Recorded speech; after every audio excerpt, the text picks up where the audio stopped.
1936 अविभाजित भारत, सिंध, हैदराबाद।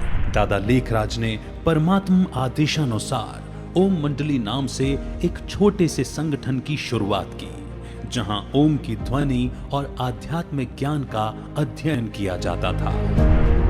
इस छोटे से संगठन में ओम राधे भी आती थी, जो कला, संगीत आदि बहुविधा की धनी थी। विश्व परिवर्तन के कार्य में अपना सब कुछ समर्पण करने वाली राधे पहली कन्या थी। उनकी आयु उस समय केवल 16 वर्ष थी। तब दादा ने 8 कन्याओं की एक कार्यकारी समिति का निर्माण किया और राधे को इस समिति का प्रमुख नियुक्त किया। समिति का नेतृत्व उन्होंने बड़ी ही समझदारी और दूरदृष्टि के साथ किया। पूरे ओम मंडली की पालना वो एक मां की तरह करती, इसीलिए छोटे बड़े हर एक उनको मम्मा कहकर पुकारने लगे।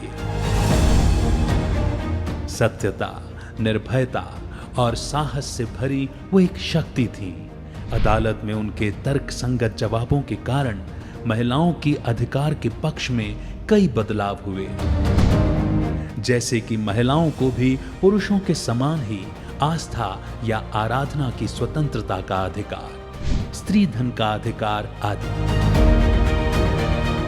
हर घड़ी अंतिम घड़ी समझकर मम्मा ने सदा ही समय का सदुपयोग किया और अल्पायु में ही महातपस्विनी बनी।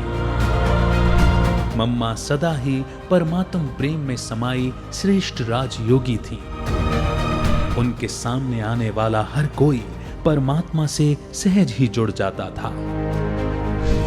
1950 भारत आने के बाद पूरे संगठन की संभाल बड़े ही प्यार और धैर्य से की तथा पूरे देश में चक्कर लगाते हुए उन्होंने कई सेवा स्थानों की शुरुआत की।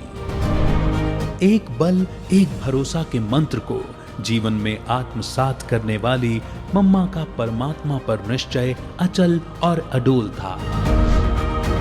उनके सानिध्य में हर एक का संशय सहज ही मिट जाता था।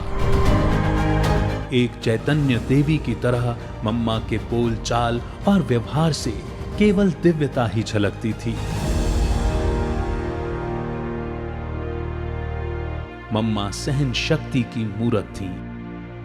24 जून 1965 मम्मा ने अपने अंतिम श्वास लेने के कुछ घंटों पहले तक भी अथक सेवा की।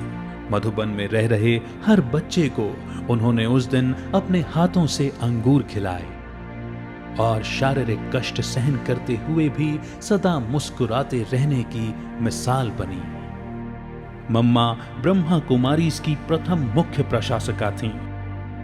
आज भी लाखों ब्रह्मा कुमार ब्रह्मा कुमारियां मम्मा के जीवन से प्रेरणा लेकर स्वयं के परिवर्तन से विश्व में परिवर्तन ला रहे हैं।